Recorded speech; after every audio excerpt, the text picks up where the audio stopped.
Hello everyone and welcome back to Beatley Tone's Beatles channel. Lovely to have you here. Thanks for joining me for this video. I hope you're all doing well. Now in today's video is going to be another story video, and I'm going to be talking about what I consider to be a really important day in Beatles folklore or Beatles history, and it's a day that seems to have been largely forgotten, or maybe not many people knew about it, but not many people speak about it.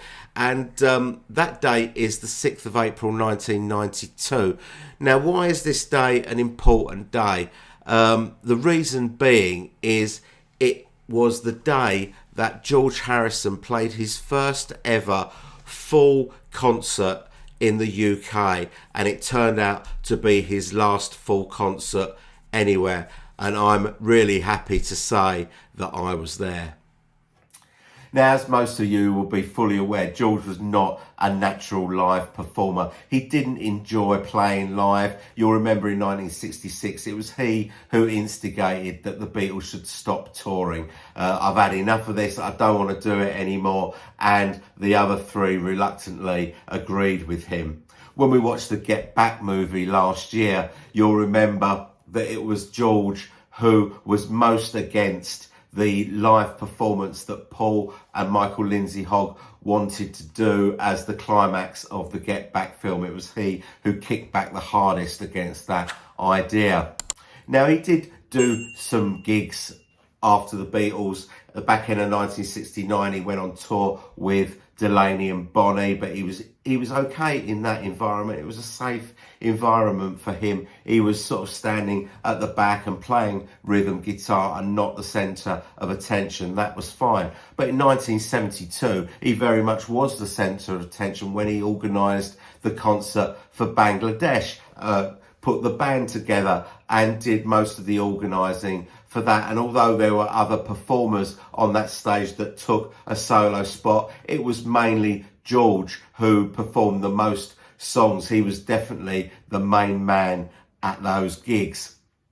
Now, in 1974, he did decide to embark on his first solo tour. He did a tour of North America on the back of the Dark Horse album, and the tour was universally panned. The critics hated the Dark Horse album. They hated his voice because he was suffering from laryngitis. His voice was in terrible shape throughout those concerts. He was changing words in Beatles songs and they hated it. And that was enough to, well, not put him off for life, but put him off touring for a very, very long time. He did do some fleeting appearances like the Prince's Trust in the UK, and he did a thing with Carl Perkins for TV in the 1980s. But in 1991, Eric Clapton persuaded him to do a fully blown tour of Japan. He said they were a friendly audience and we could use his band, and off they went. Did a few gigs in Japan that produced this album here, George Harrison Live in Japan. So what was it that persuaded George to take to the stage, but not just take to the stage, take to the British stage in his home country? What was it that could persuade him to do that? Well, in April 1992, we were about to have a general election. On the 9th of April, there was going to be a general election, and the main contenders, as they always are, the Conservative Party at that time, led by the incumbent Prime Minister John Major, and the Labour Party, who were having yet another attempt to overthrow the Conservatives, and Neil Kinnock was the leader. But there emerged a brand new political party, or brand new to British politics anyway, the Natural Law Party. Now, who were this party? I believe that they already existed in America. They were a brand new party, and they had absolutely no hope of winning any seats. But their main policy was that they advocated the use of transcendental meditation, and that rang George's bell. And they rang George's bell. They called him up and said, would you do a gig as a benefit for our election campaign? and unbelievably, he agreed. Now, how I heard about this concert was pretty much by fluke. It was announced on a BBC programme called Nationwide, and this wasn't a programme that I normally watch, but on this particular day it happened to be on and I saw it. And Nationwide was like a BBC News magazine sort of programme where they had reporters all over the country, and they would go to a reporter in, say, Manchester, and they would tell you a news story about something that happened in Manchester. Same for Birmingham, Liverpool, etc., etc. When it got to the London story, the announcer said that George Harrison was going to be doing a concert next Monday, the 6th of April, at the Royal Albert Hall as a benefit concert for the Natural Law Party. And if you wanted tickets, you had to ring the Royal Albert Hall box office tomorrow morning at 9 o'clock to get your tickets. Now, this was the Wednesday before the gig. The gig was on the 6th, which means the Wednesday was the 1st of April, April Fool's Day. And I didn't even know if this was a real story or not, but I wasn't taking any chances whatsoever. So the next morning I got on the phone and I rang the number, the Royal Albert Hall, and I got through pretty quickly without any fuss. And I said, I want tickets for the George Harrison concert. And they said, how many do you want? There's a maximum of 4. And the prices, I think, were £27.50, £20, £17.50 or £15.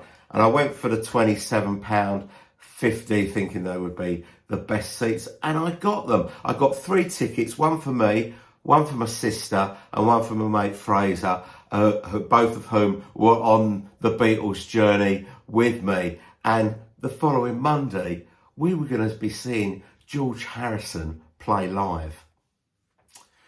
So on the night of the gig, we arrived at the Albert Hall. And of course, this is the time where there's no cameras allowed or anything like that. Totally different scenario to going to a gig these days. You were frisked as you go into any gig back in those days for any kind of recording equipment. So different to how it is now. Now, if you go to a concert and you don't film half of it on your phone, then it never really happened and you were never really there. But totally different then. So I don't have any photos of my own to show you, but I have found a few on the internet. Now, if you don't know the Albert Hall is a big sort of dome, and the seats are round in a circle round the dome of the auditorium, and there's about 2, I thought maybe 3 levels of seats, and there's private boxes for posh people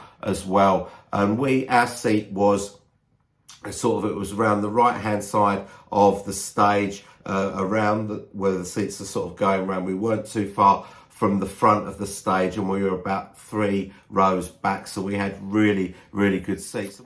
So I'm in the Albert Hall in my seat, and I'm looking around the auditorium as it starts to fill up. And I've never been to the Albert Hall before, and I'm thinking, how privileged am I to be here, and how many other people are going to be in this auditorium? I wasn't sure how many people the Albert Hall held, and my mind is starting to wander, and I'm thinking about 2 songs. Firstly, I'm thinking about A Day in the Life, the bit where they sing, and now they know how many holes it takes to fill the Albert Hall. And I'm thinking, well, wait a minute, they don't actually tell us how many holes it takes to fill the Albert Hall. So how many people are here? But more importantly, how many holes does it take to fill the Albert Hall? And then I'm thinking about another song, the children's playground song that we used to sing at school, to the tune of Colonel Bogey. Hitler has only got one ball, the other is in the Albert Hall. Now, I don't know if that is just a British thing or whether that travelled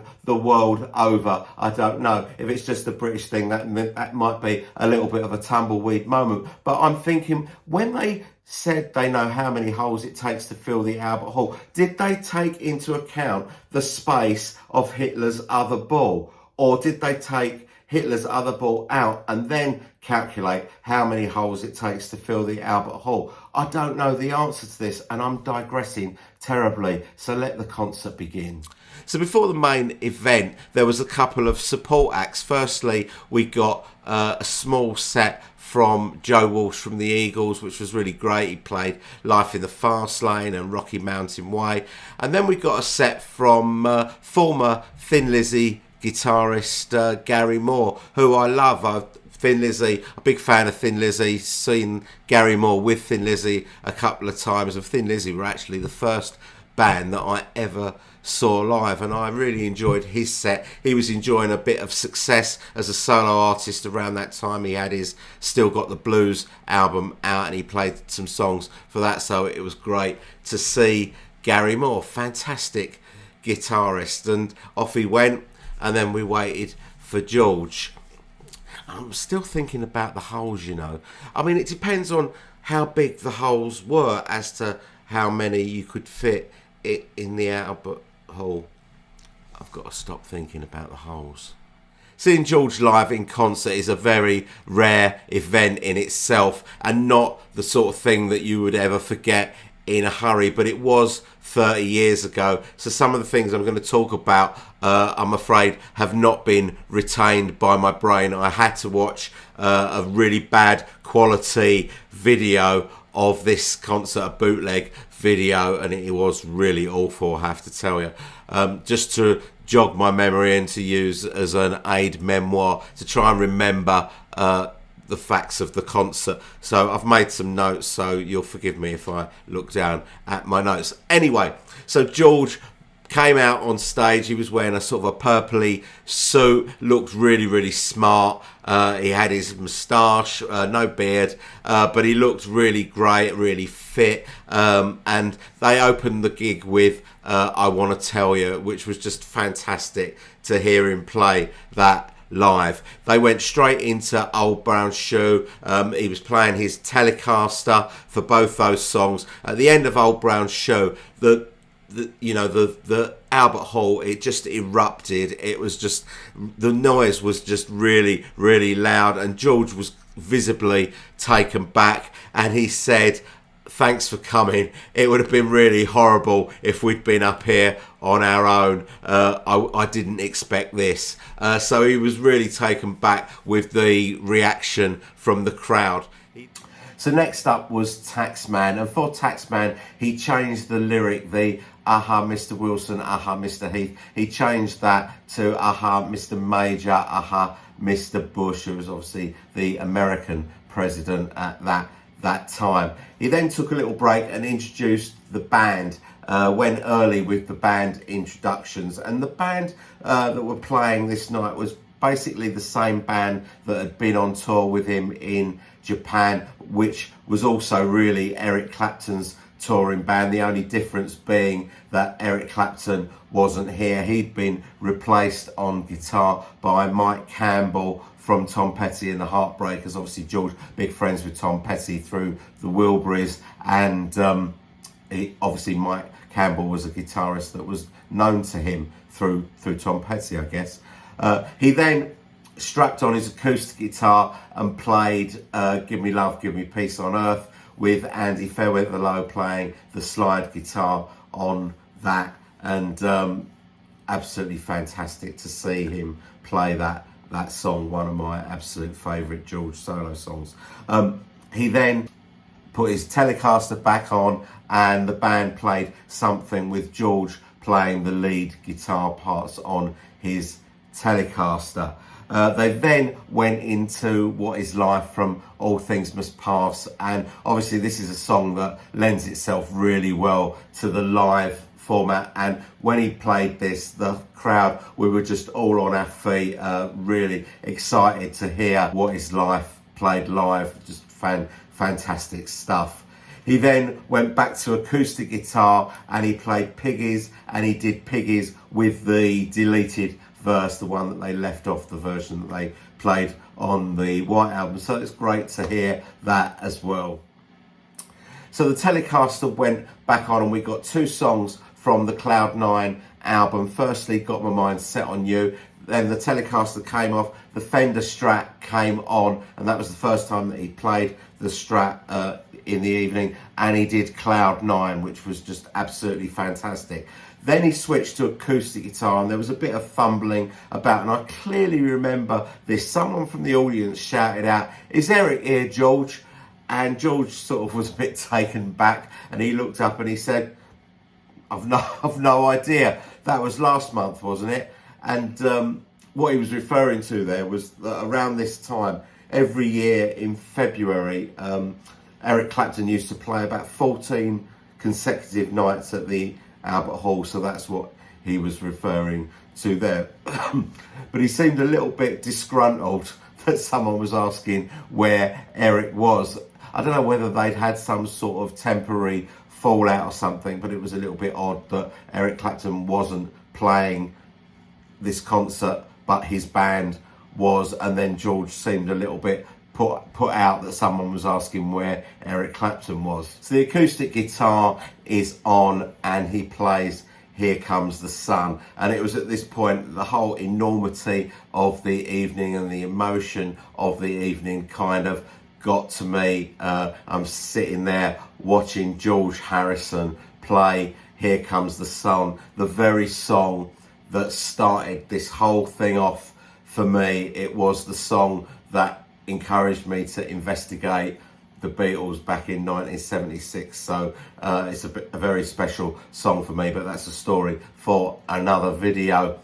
While he had the acoustic guitar on, he thought he'd knock out My Sweet Lord. He said, "Feel free to sing along, it's only got 3 words," which isn't strictly true, but we take the point, George. He then, if the emotion had got to me then, it was then further increased as the next song was All Those Years Ago, and at the end of that song he said, "Thank you all, God bless John Lennon." We then got Cheer Down, and then Isn't It a Pity, the long version of Isn't It a Pity, which is just fantastic to see him do that. And then he closed the set with Devil's Radio from the Cloud 9 album, and off he went. He'd been on stage for about an hour and 10 minutes at this point. So obviously the whole crowd is shouting for more, waiting for George to come back out, and of course he did with the band. And he reintroduces Gary Moore to the stage. Gary Moore comes on, and then he says, "I want to bring out a blast from all of our pasts, Mr. Ringo Starr." And Ringo comes out, and the place just absolutely bloody erupts. I mean, it's the loudest cheer of the night up until this point. Everyone really pleased to see Ringo. I was really pleased to see Ringo. It was the first time I've ever seen Ringo in the flesh, and actually the only time I've ever seen Ringo in the flesh. So Ringo comes out, and also a bloke from the Natural Law Party comes out, and he puts like a garland of flowers round George's neck, and Ringo goes up to the microphone and he says, "Let's hear it for Georgie," and the crowd erupt again. And then this bloke from the Natural Law Party goes up to the microphone, and he then starts spouting something about meditation or something like that, and Ringo just takes the mic and just goes, "Oh, shut up." And like everyone is just roaring. Anyway, they all take their places. Ringo gets on the drums, and they play While My Guitar Gently Weeps, a really long version of While My Guitar Gently Weeps, probably about 8 minutes worth, I think.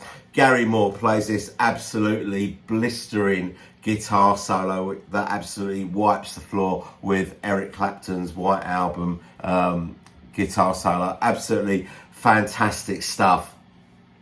Then he brings, at the end of While My Guitar Gently Weeps, brings Joe Walsh back on, and he brings out his son Danny, who is about, I don't know, about 12 or something, and he's got a Fender Strat round his neck, and they go into Roll Over Beethoven, and this goes on for hours. In the middle of Roll Over Beethoven, there's this like long sort of drum interlude with Steve Ferrone, the drummer, and Ringo on the drums, and they're playing sort of bits backwards and forwards. Then Ray Cooper, the percussionist, he gets on the congas and the tambourine, and he's doing like a percussion solo in the middle of Roll Over Beethoven, and then they go back into Roll Over Beethoven, and that goes on for a long time as well.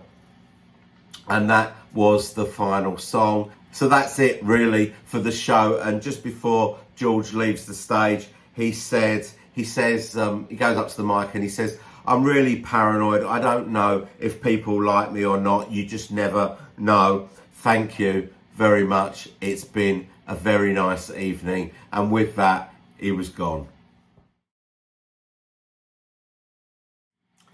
I just want to share this photo with you. There's obviously a few famous faces backstage. This picture here with Julian Lennon and Ringo's daughter Lee there. And for those of you that like sort of geeky facts, there were 2 songs that George played on his Japan tour that he didn't play this night at the Albert Hall, and that was If I Needed Someone and Dark Horse, which is a bit of a shame.